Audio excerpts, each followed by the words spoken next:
ಮುಖ್ಯಮಂತ್ರಿಗೆ ಮಿನಿಸ್ಟರ್ ಆಗಲೇಬೇಕು ಅನ್ನೋ ಆಕಾಂಕ್ಷೆ ಏನಿಲ್ಲ, ಮಿನಿಸ್ಟರ್ ನಾನು ಆಗ್ಬೇಕು ಅನ್ನೋ ಒತ್ತಡ ಅವರಲ್ಲಿಲ್ಲ.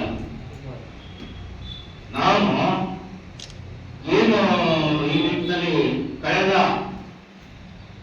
ಈ ಕಾಂಗ್ರೆಸ್ ಏನು ಬದಲಾವಣೆಗಳನ್ನ ತಗೊಂಡು ಡಿ.ಕೆ. ಶಿವಕುಮಾರ್ ಅವ್ರನ್ನ ಚೀಫ್ ಮಿನಿಸ್ಟರ್ ಮಾಡಿತು, ನಂತರದ ಸ್ಥಿತಿಯಲ್ಲಿ ಈ ದಲಿತರಿಗೆ ಒಂದು ತಪ್ಪಲಿ ತನಕ ಆಗ್ತಾ ಇದೆ. ಎಂಟೈರ್ ಸ್ಟೇಟ್ ಯಾಕೆ ಅಂತಂದ್ರೆ ನಿರಂತರವಾಗಿ 40 ವರ್ಷಗಳ ಕಾಲ ದಲಿತ ಸಮುದಾಯವನ್ನು ಅಲ್ಲಿಂದ ಕಟ್ಕೊಂಡು ಹೋರಾಟ ಮಾಡಿದವರು ಅಲ್ಲಿಂದ ಉತ್ತರಕ್ಕೂ ಎಸ್.ಸಿ. ಮಾದೇವ ಬರ್ತಾರೆ.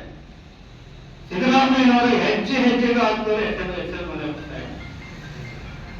ಮತ್ತೆ ಇವತ್ತು ರಾಹುಲ್ ಗಾಂಧಿ ಏನ್ ಸಂವಿಧಾನ ಇಟ್ಕೊಂಡು ಪ್ರಮಾಣ ಪತ್ರ ಸ್ವೀಕರಿಸ್ತಾರೆ ಅಲ್ಲಿ, ಅದು ಆ ಸಂವಿಧಾನಕ್ಕೆ ಒಂದು ಬದ್ಧತೆ ತಂದುಕೊಟ್ಟರು ಎಸ್.ಸಿ. ಮಾದೇವ.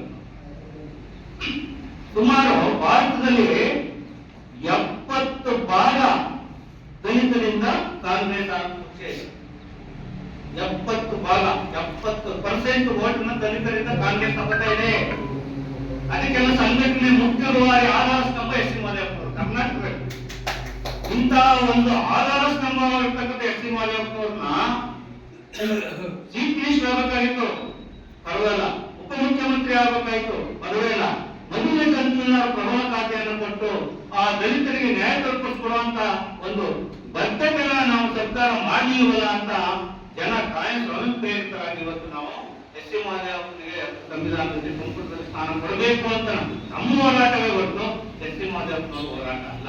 ಎಸ್.ಸಿ. ಮಾದೇವಪ್ಪನಿಗೆ ಇಷ್ಟೇ ನಾವು ನಮ್ಮ ನಾಯಕನ ಉಳಿಸ್ಕೊಳ್ಬೇಕು, ನಮ್ಮ ದಲಿತ ನಾಯಕನ ಉಳಿಸ್ಕೋಬೇಕು. ಇಲ್ಲ ಇನ್ನು ಇಷ್ಟೊಂದು ಹೋರಾಟ ಮಾಡಿರುವ ದಲಿತ ನಾಯಕರಿಗೆ ದಲಿತರಿಗೆ ನ್ಯಾಯ ಸಿಗ್ಬೇಕು ಅಂತಂದ್ರೆ ಎಸ್.ಸಿ. ಮಾದೇವಪ್ಪ ಸಂಪುಟದಲ್ಲಿ ಪ್ರಬಲ ಖಾತೆನ ಇದು ನಮ್ಮ ಸ್ಟೇಟ್ ಅಲ್ಲಿ ಇರ್ತಕ್ಕಂಥ ಎಲ್ಲಾ ದಲಿತರು ಜಾತ್ಯತೀತ ಇರ್ತಕ್ಕಂಥ ನಮ್ಮಂತವರ ಎಲ್ಲರ ಒತ್ತಾಯ. ಡಿ.ಕೆ. ಮಾದೇವಪ್ಪ ಅವರಿದ್ರು, ಧ್ರುವನಾರಾಯಣ ಅವರಿದ್ರು, ಈಗ ಸಿದ್ದರಾಮಯ್ಯ ಅವರು ಮೈಸೂರು ಜಿಲ್ಲೆಯ ಮುಖ್ಯಮಂತ್ರಿ ಆಗಿದ್ರು. ಅವರ ನಂತರ ಮಾದೇವಪ್ಪ ಅವರು ಆ ಸ್ಥಾನ ಕೊಡ್ತಾರ ಅಂತ ಇಟ್ಕೊಂಡಿದ್ರು. ಆದ್ರೆ ಈ ಕೇಂದ್ರ ನಮ್ಮ ರಾಜ್ಯ ಸರ್ಕಾರ ಮೊದಲನೇ ಸಂಪುಟದಲ್ಲಿ ಅವ್ರಿಗೆ ಉಪಮುಖ್ಯಮಂತ್ರಿನೋ ಯಾರು ಪ್ರಬಲ ನಮ್ಮ ಪರಮೇಶ್ವರ್ ಅವ್ರಿಗೆ ಅವ್ರು ಮೊದಲು ಮುಖ್ಯಮಂತ್ರಿ ತಪ್ಪಿಟ್ಟು ಅವ್ರಿಗೆ ಒಂದು ಉಪಮುಖ್ಯಮಂತ್ರಿಯನ್ನು ಕೊಟ್ಟಿದ್ದಕ್ಕೆ ಇಡಬೇಕು. ಆದ್ರೆ ನಮ್ಮ ಮೈಸೂರು ವಿಭಾಗಕ್ಕೆ ಒಬ್ಬ ದಲಿತ ನಾಯಕರು ಅನ್ಯಾಯ ಆಗಬಾರ್ದು.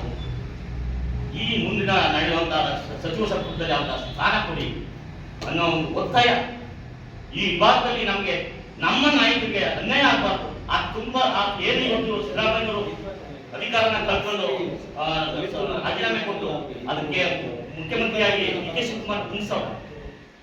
ನೆಕ್ಸ್ಟ್ ಆ ಸ್ಥಾನದಲ್ಲಿ ಈ ವಿಭಾಗಕ್ಕೆ ಒಂದು ನ್ಯಾಯ ಕೊಡಬೇಕು ಅಂದ್ರೆ ಸಚಿವ ಸಂಪುಟದಲ್ಲಿ ಮಾದೇವಪ್ಪ ಅವಕಾಶ ಕೊಡಬೇಕು ಅಂತ ನಿಮ್ಮ ಮುಖ್ಯನ ನಾವು ಹೈಕಮಾಂಡ್ ಮತ್ತು ಸಿದ್ದರಾಮಯ್ಯವರಲ್ಲಿ ಮನವಿ ಮಾಡ್ತಾ ಇದ್ದೀವಿ.